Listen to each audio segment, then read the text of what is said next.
Hello student. Today we will continue our next topic, sexual reproduction. You know that in sexual reproduction two parents are involved and gamete formation take place. So it is a mode of reproduction which involves the formation of male and female gametes either by the same individual or by different individual of opposite sex. So what happened? These gametes fused to form a new cells, and what we call these new cells, zygote, which grow and developed into a new individual. Actually, sexual reproduction is exhibited by all the flowering plant. Why? Because flower is the sexual part of a plant and most of the animals. But before an organism start to reproduce sexually or sexual reproduction is start in an organism, it has to attain a certain level of growth and maturity. This period during which an organism grow to attain the sexual maturity is called juvenile phase and vegetative phase. Juvenile phase in animal and vegetative phase in plant. Because no one organism in this earth can be reproduced directly after birth. That means not a single organism can produce their offspring directly after birth. So there is certain phases, and first phase is juvenile phase and vegetative phase, and this phase is followed by another phase. When the organism start reproducing sexually, it is called reproductive phase. First is juvenile phase, in which organisms grow and attain to sexual maturity. After that, reproductive phase. Is that clear? And the end of reproductive phase is marked by the onset of another phase, which we call senescent phase. Okay, old age. Which is the last phase in the life cycle, because after this phase the organism die. So if I talk about in the case of plant, we can easily identify vegetative, reproductive and senescent phase. Okay, either it is annual or biennial plant. But some plants show unusual behavior for flowering. For example, Strobilanthes kunjithiana, which we called Neela Kuranji plant, which arise flower only once in 12 years, whereas bamboo plant arise the flowers only once in their lifetime. Is that clear? Now if I am talking about an animal, then we are talking about the two kind of breeder, continuous breeder and seasonal breeder, and it is very important that what is continuous breeder and what is sexual breeder.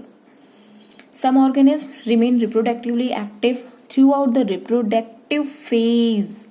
In their reproductive phase, they remain reproductively active, so we call it continuous breeder. For example, human beings. Is that clear? But some animal which beings reproductively active only during the favorable season in their reproductive phase.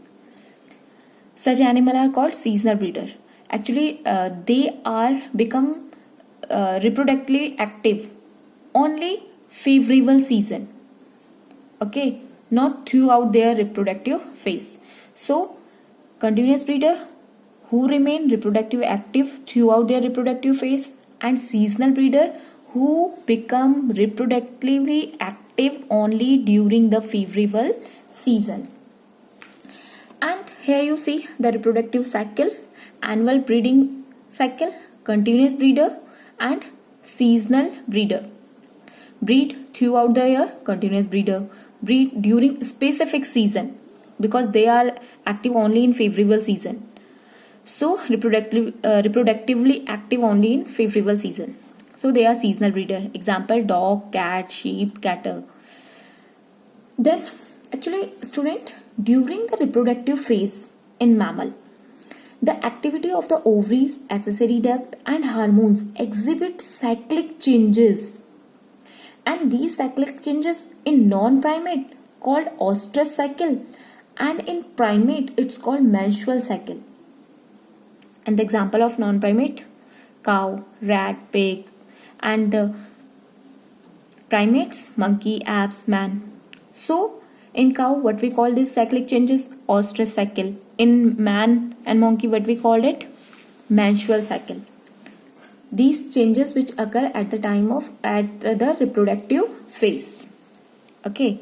The next one is sexuality in plant.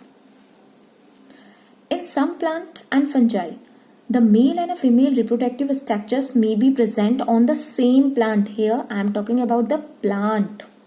The male and a female reproductive structures present on a same plant. Then it is called homothallic or monoecious. Example: Kara. Is that clear? Male and female reproductive structures present in a same plant. Then it is monoecious or homothallic. While in some lower plant, male and a female reproductive structures may be present on a different plant.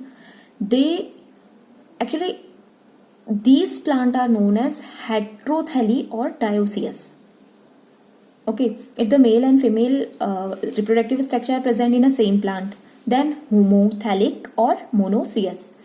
If the male and female reproductive structure are present in different plant, then it is called heterothallic and dioecious. This plant. Monoecious plant, male and female reproductive structure present same plant, and dioecious plant, male and female reproductive structure present different plant. The next one is unisexual flower and bisexual flower. You know that unisexual, that means the flower which contain only one organ, either stamen or pistil. For reproduction, either only pistil or only stamen are called unisexual flower. An example: papaya and watermelon, you see. And bisexual, the flower which contain both reproductive organs. Bisexual, obviously both reproductive organs are present in a single flower. For example, mustard, rose, and you very well about hibiscus plant. Here you see the bisexual flower is also called complete flower because male and female reproductive part, anther and pistil, are present in a single plant. So all four holes are present. So we called it complete flower.